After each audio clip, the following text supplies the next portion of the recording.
திமுக மாவட்ட செயலாளர்கள் ஆலோசனை கூட்டமானது தற்பொழுது காணொலி காட்சி வாயிலாக துவங்கி இருக்கிறது. தொடர்பான அந்த காட்சிகளையும் பார்த்துக் கொண்டிருக்கிறோம். செப்டம்பர் 17ஆம் தேதி கரூரில் நடைபெறவுள்ள திமுக முப்பெரும் விழா தொடர்பாகவும் ஓரணியில் தமிழ்நாடு குறித்தும் இந்த ஆலோசனை கூட்டத்தில் பேசப்பட்டு வருவதாக கூறப்படுகிறது. மேலும் விவரங்களுக்காக எம்முடைய செய்தியாளர் பாரி கார்த்திக் இணைந்திருக்கிறார்.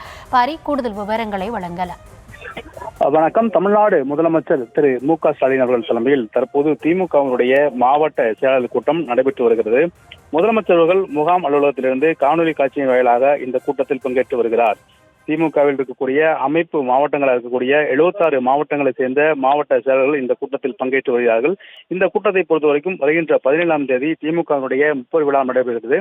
குறிப்பாக திமுக ஒவ்வொரு செப்டம்பர் 17ஆம் தேதியும் முப்பெரும் விழா நடத்துவது வழக்கம். அதன் அடிப்படையிலே அண்ணா பிறந்தநாள் விழா, திமுக துவக்க விழா மற்றும் தந்தை பெரியாரின் பிறந்தநாள் விழா என இந்த 3 நாட்களையும் சேர்த்து முப்பெரும் விழாவாக நடத்துவார்கள். அது குறித்து இந்த கூட்டத்தில் ஆலோசிக்கப்பட்டு வருகிறது. மேலும் தமிழ்நாடு முழுக்க ஓரணியில் தமிழ்நாடு என்ற அடிப்படையில் கிட்டத்தட்ட 2 கோடி உறுப்பினர்களை சேர்த்து இதுவரை தற்போது அனைத்து மாவட்ட செயலர்களும் சேர்த்திருக்கிறார்கள். எனவே அது குறித்தும் விரிவாக இந்த கூட்டத்தில் விவாதிக்கப்படும் என்று எதிர்பார்க்கப்படுகிறது. குறிப்பாக 2026 சட்டமன்ற தேர்தலை பொறுத்தவரைக்கும் திமுக தன்னுடைய பணிகளை தற்போதே துவங்கியிருக்கும் சூழலில் ஓரணியில் தமிழ்நாடு என்ற அடிப்படையில் உறுப்பினர் சேர்க்கை தொடர்ச்சியாக ஒவ்வொரு வீடுகளாக சென்று அனைத்து மாவட்டங்களும் நடைபெற்று வருகிறது. எனவே அது குறித்து முதலமைச்சர்கள் விரிவாக பேசுவார் என்று எதிர்பார்க்கப்படுகிறது. ஒரு சில மாவட்ட செயலர்கள் தங்கள் பணிகளை சரியாக செய்யவில்லை என்று கூறப்படுகிறது. எனவே அவர்களை இந்த கூட்டத்தில் முதலமைச்சர்கள் கண்டிப்பார் என்று எதிர்பார்க்கப்படுகிறது.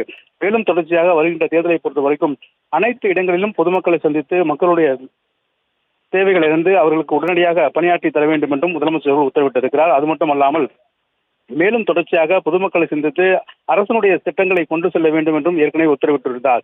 எனவே அது தொடர்பான பணிகளையும் முதலமைச்சர்கள் தற்போது கேட்பார் என்று எதிர்பார்க்கப்படுகிறது. வருகின்ற தேர்தலுக்கான ஆயத்த பணிகளை திமுக தற்போது துவங்கியிருக்கும் நிலையில் இந்த கூட்டம், குறிப்பாக இந்த ஓரணியில் தமிழ்நாடு என்ற கூட்டம் 4வது கூட்டமாக நடைபெறுகிறது. இதுவரை 3 கூட்டங்கள் காணொலி காட்சி வாயிலாகவும் ஒரு கூட்டம் நேரடியாக அறிவாலயத்தில் நடைபெற்றது. அதன் அடிப்படையிலே தற்போது இந்த காணொலி காட்சி வாயிலாக முதலமைச்சர் அவர்கள் மாவட்ட செயலர்களுடன் கலந்துரையாட இருக்கிறார். அப்போது சரிவர பணி செய்யாத மாவட்ட செயலர்களை முதலமைச்சர்கள் கடும் கண்டனம் தெரிவிப்பார் என்று எதிர்பார்க்கப்படுகிறது. மேலும் தொடர்ச்சியாக தேர்தலுக்கு தயாராகும் வகையிலும் அனைத்து இடங்களிலும் பொதுமக்களுக்கு தேவையான விஷயங்களை உடனடியாக செய்திட வேண்டும் என்றும் சாதனை விஷயங்களை, அதாவது அரசுடைய சாதனை விஷயங்களை துண்டு பிரச்சனைகளும் ஒவ்வொரு வீடுகளாக கொண்டு போய் சேர்க்க வேண்டும் என்றும் திமுக சார்பில் ஏற்கனவே அவர்களுக்கு அறிவுறுத்தப்பட்டிருக்கிறது.